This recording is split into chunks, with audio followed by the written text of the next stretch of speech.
नमस्कार, PS news पर आप सभी लोगों का स्वागत है।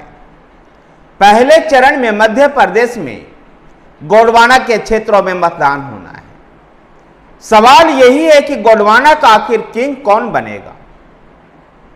क्या भाजपा फिर से इस क्षेत्र में अपने वर्चस्व को कायम रख पाएगी? छिंदवाड़ा का गढ़ कमलनाथ बचा पाएंगे?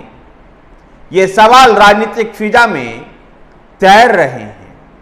आइए समझने का प्रयास करते हैं कि गोंडवाना में क्या है राजनीतिक समीकरण और गोंडवाना का इस धरती पर किसे मिलेगी विजय और किसे मिलेगी हार, समझने का प्रयास करते हैं।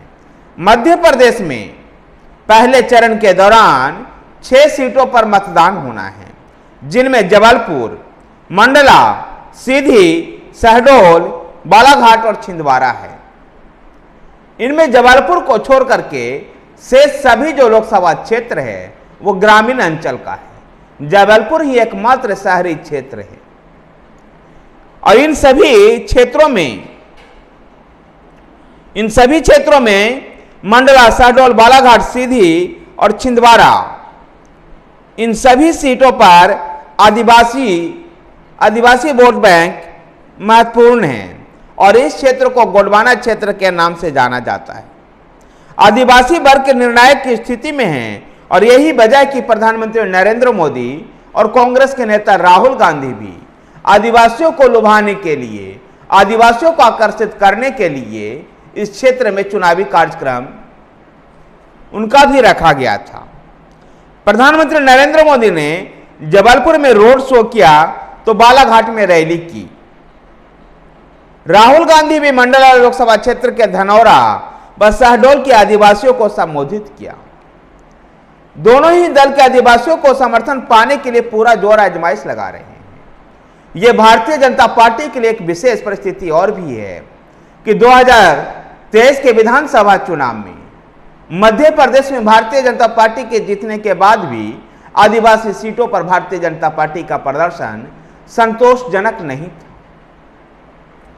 जो प्रदर्शन कमजोर था वो भारतीय जनता पार्टी को इस क्षेत्र में फिर से मेहनत करने के लिए विवश कर रही है।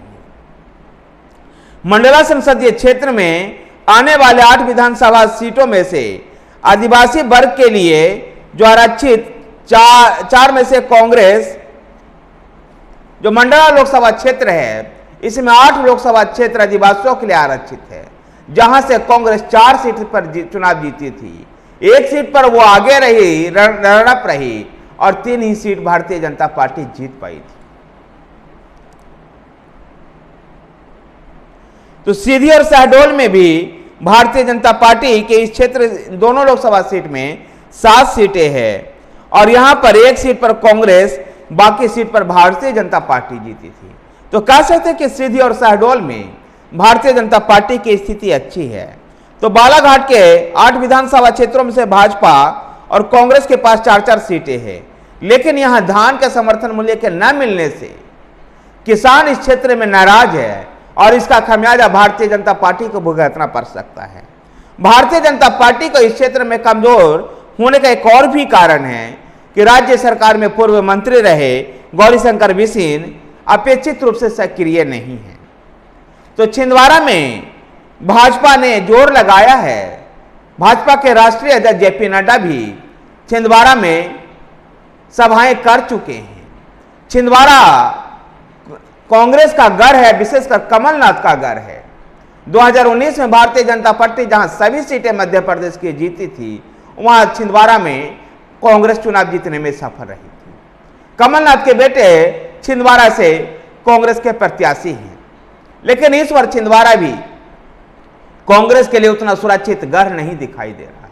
इसका बड़ा कारण है कि इस क्षेत्र में आने वाले कई कांग्रेसी नेताओं को भारतीय जनता पार्टी ने अपने पाले में किया है।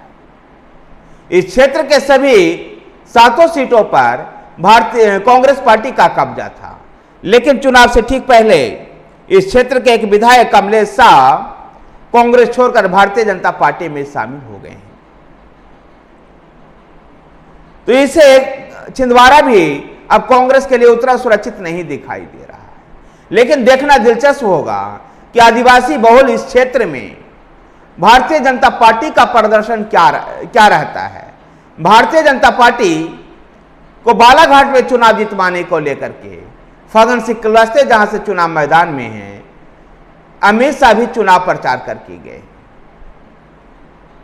भारतीय जनता पार्टी का जोर इस क्षेत्र के सभी सीट जीतने पर है।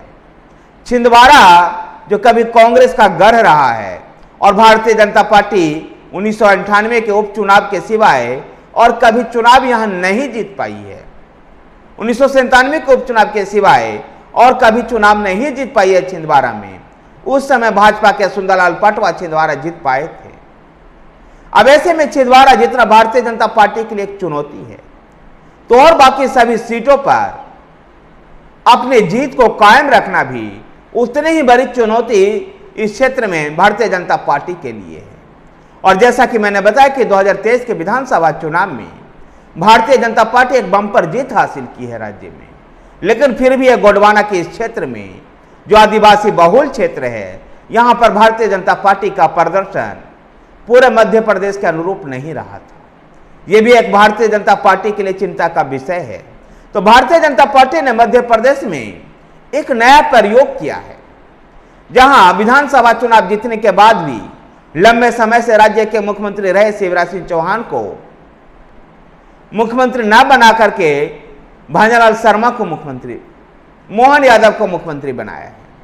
मोहन यादव के मुख्यमंत्री बन जाने से राज्य में भारतीय जनता पार्टी के दूसरे पीढ़ी के हाथों में कमान जाती हुई दिखाई दे रही है। तो शिवराज सिंह चौहान को विदिशा से चुनाव मैदान में उतारा गया है। नरोत्तम मिश्रा, नरेंद्र सिंह तोमर को विधानसभा अध्यक्ष बना करके उनको लगभग राजनीति से दूर किया गया है। तो कैलाश विजयवर्गीय, नरोत्तम मिश्रा जैसे लोग अब उस तरह का मध्य प्रदेश में चेहरा नहीं दिखाई देते हैं जैसे पहले कभी हुआ करते थे। देखना दिलचस्प होगा कि मध्य प्रदेश में गोंडवाना के इस रण में क्या कमल खिल पाता है या कांग्रेस अपनी बादशाहत को फिर से हासिल कर पाती है। ये तो खैर 4 जून के ही समय बताएगा, और 19 अप्रैल को जो वोटिंग होगी उस वो तय कर पाएगा कि आखिर 4 जून को किसको खुश होने का मौका मिलेगा और किसको लेकर के अवलोकन करने का समय होगा। लेकिन गोंडवाना में कह सकते हैं कि तमाम राजनीतिक दल अपने जोर आजमाइश में लग गए हैं। धन्यवाद साथियों, वीडियो को लाइक कीजिए, शेयर कीजिए, हमारे साथ बने रहने के लिए हमारे चैनल PS न्यूज को सब्सक्राइब कीजिए। धन्यवाद।